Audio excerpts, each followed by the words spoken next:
Hello.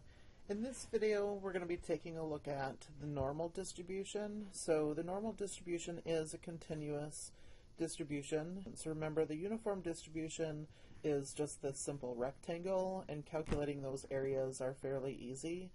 Now, the shape of the normal curve, or the normal distribution, is a bell-shaped curve. So it starts down low, it rises up to a maximum, and then it goes back down. The curve is symmetric, and the very middle value here is the mean, mu, and how spread out the data is sigma.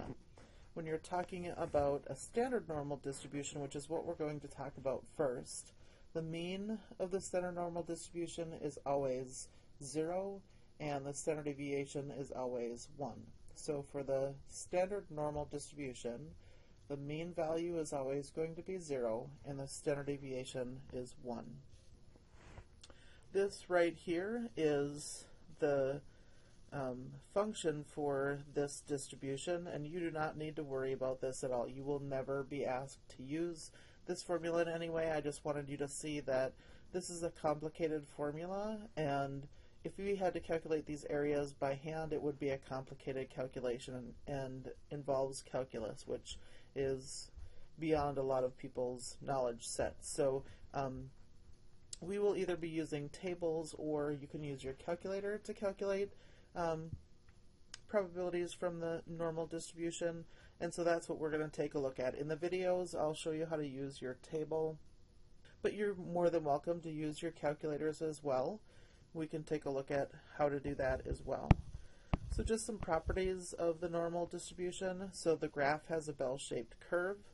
It always has a mean of 0, and the standard deviation, or sigma, is always equal to 1. The uniform distribution is also a continuous random variable that has a spread evenly over a range of possibilities, and so the graph results in a rectangular shape. So that's the one that we talked about in the previous video.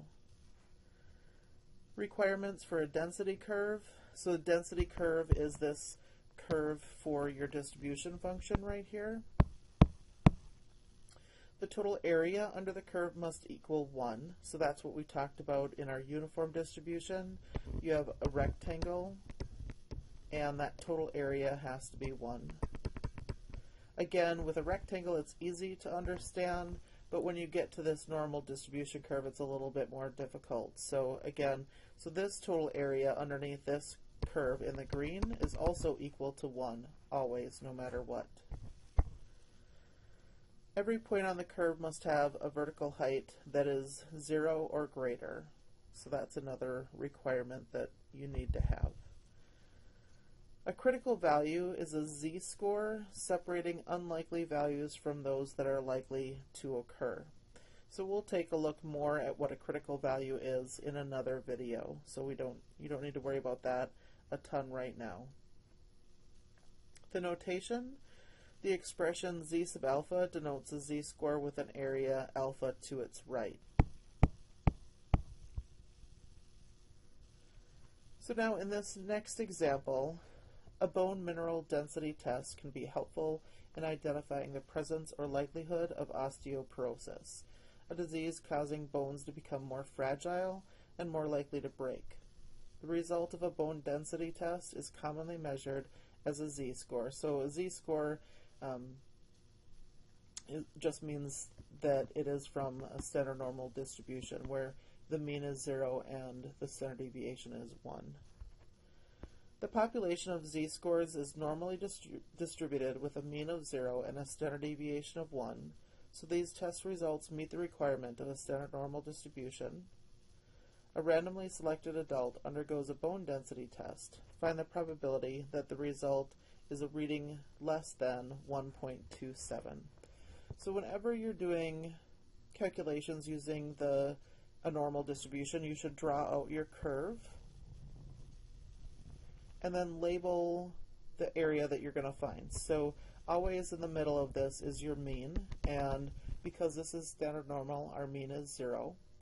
And we want the probability that we're less than 1.27. So now draw in where 1.27 is on this graph. So 1.27 would be to the right of the mean. And we want the probability that it's less than 1.27. So that's going to be the area to the left of that. So this shaded area is the area that I need to find. Remember, the area of all of this together is 1. We want to find the area that's to the left. And also remember, this is symmetric about the mean of 0. So the probability to the left of 0 is exactly the same as the probability to the right of 0. And since it all together is equal to 1, the probability that you're less than 0 is 0.5, or the area to the left of 0 is 0.5. The probability that you're greater than 0, or to the right of 0, is also going to be 0.5. So that's useful to keep in mind and to remember. So now let's pull up the table. So this is in your book. If you buy a paper copy of your textbook, this should come with these tables in your textbook, and I will also post this file in D2L as well so that you have access to this file.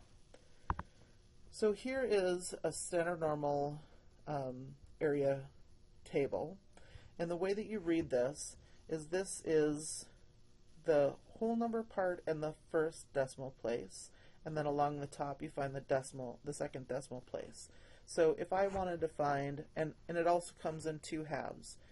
It has the negative z-scores, or things to the left of 0, and then the next one is the positive z-scores, or things to the right of 0. And in this table, it always gives you from your z-score number to the left. It's always areas to the left, so also be careful of that. You can't do probabilities to the right just by looking at the table. You have to do some extra stuff. Okay, so let's say that I wanted to find negative 2.3, 2.35, let's say. So we would go to negative 2.3 is right here, and then we would look at the top for 0.05, and 0.05 is right there. So negative 2.35 would be, the probability that you would be less than negative 2.35 would be 0.0094. If we wanted to know the probability that this z is less than 0.62, so negative 0.6, and then let me go back up to the top. So it's 0.00, 0.01, and 0.02, so we need the third number over. Negative 0.62 would be 0.2676. So that's a little bit on how you can read this table. Now let's go back to our example.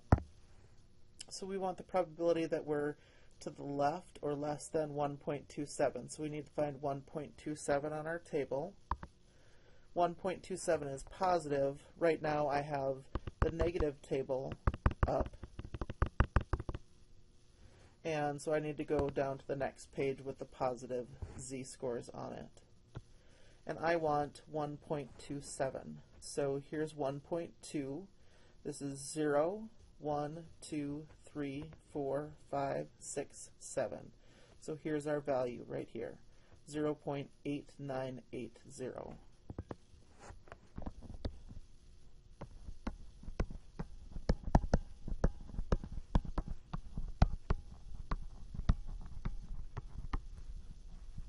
So let's take a look at our next example.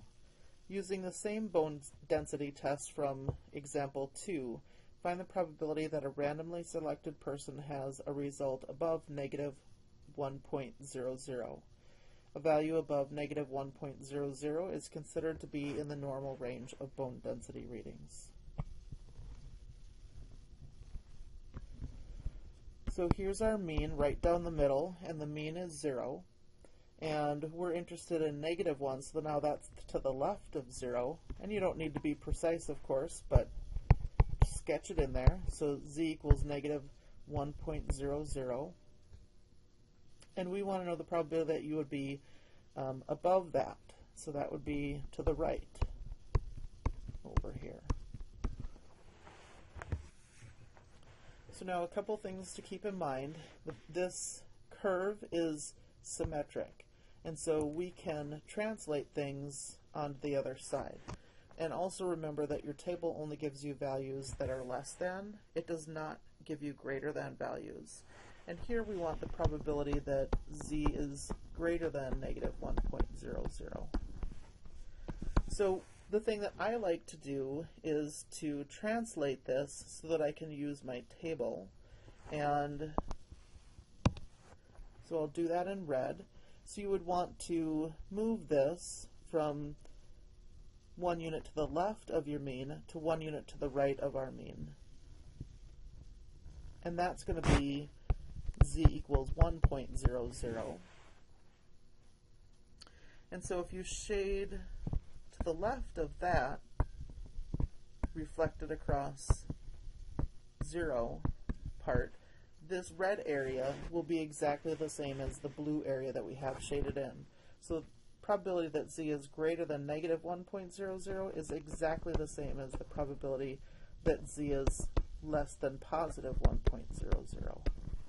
And then you can use your table.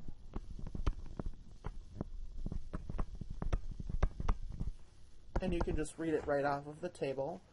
And so we want less than 1.00, so here's 1, and then 0.0 would be this first value in that row. So 0.8413.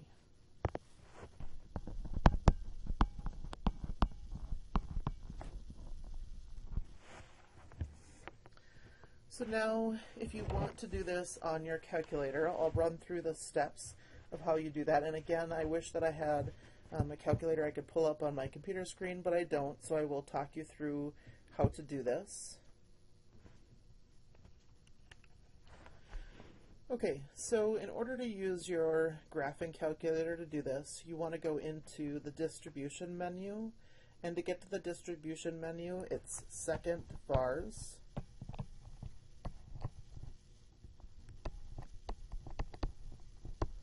And the vars button is the button immediately to the left of your clear button, or it's just down from your arrow keys on your calculator. So push second vars, it brings you to the distribution menu. And the very first two options are normal PDF and normal CDF. You want option number 2, normal CDF. So again, the C stands for cumulative, and the P stands for the probability density function, but we want the cumulative density function. That means adding a bunch of things up. PDF is just for a single value. So you would either hit number 2 or arrow down so that the normal CDF is highlighted and push enter. And on my calculator, it gives me some things to fill in. It gives me lower, upper, mu, and sigma. And then underneath that is paste. So you'll fill all of that in, and then and just hit enter after you enter everything in. And then when you hit enter the last time, it will paste into the function. So if you're going off to negative infinity, you would enter negative 9999. If you're, so that's what you would enter for negative infinity, going off to left.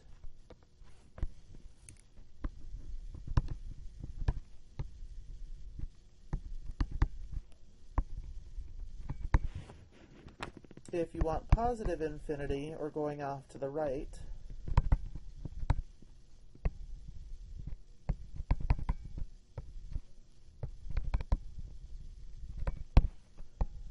you would use 9,999 for your upper.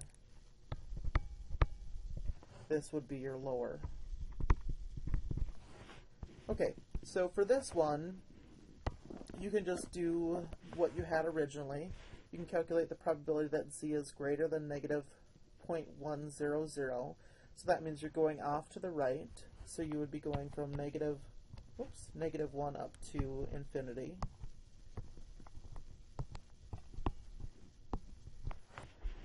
So for your lower, you're going to enter in -1, hit enter. For your upper, 9,999, hit enter again.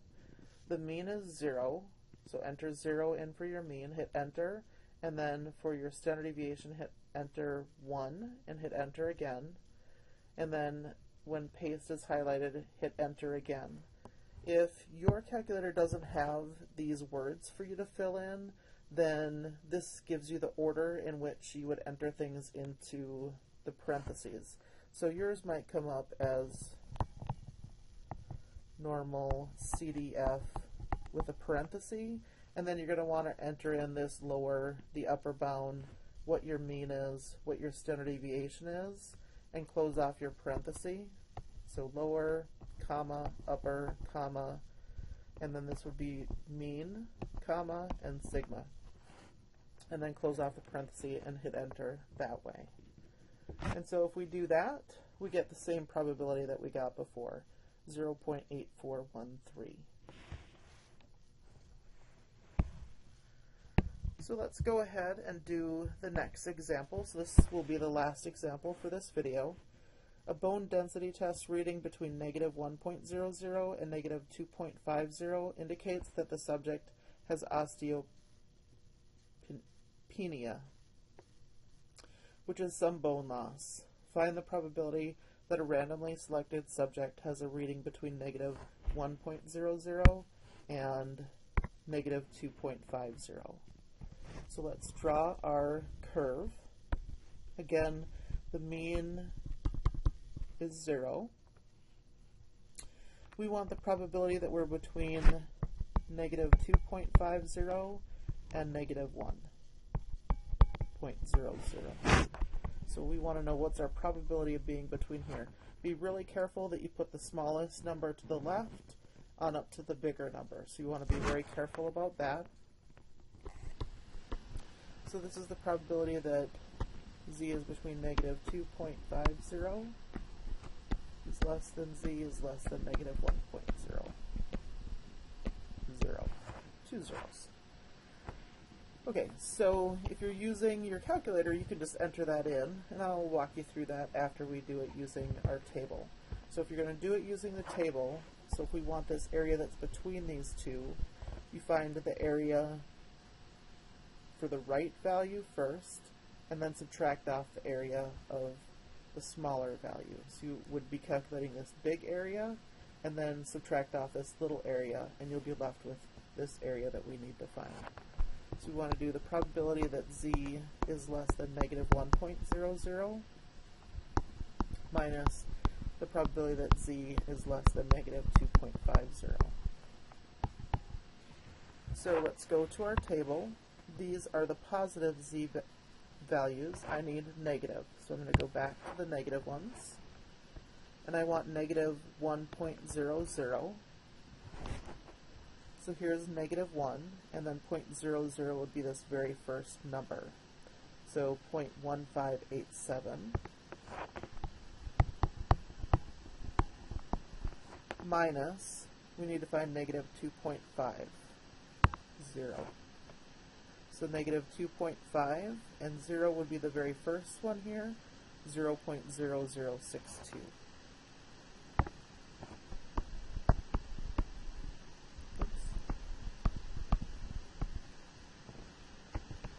Okay, so now do that subtraction and you get 0.1525.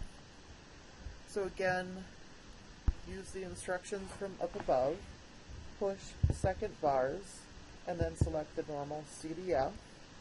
For your minimum value this time, you're going to type in -2.50. For the upper, -1.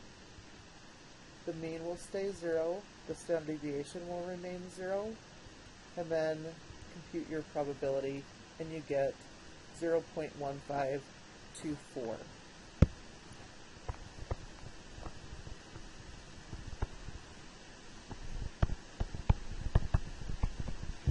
So MyStatLab should have both of these available as possible answers. They should have both a technology accept that and accept the table value.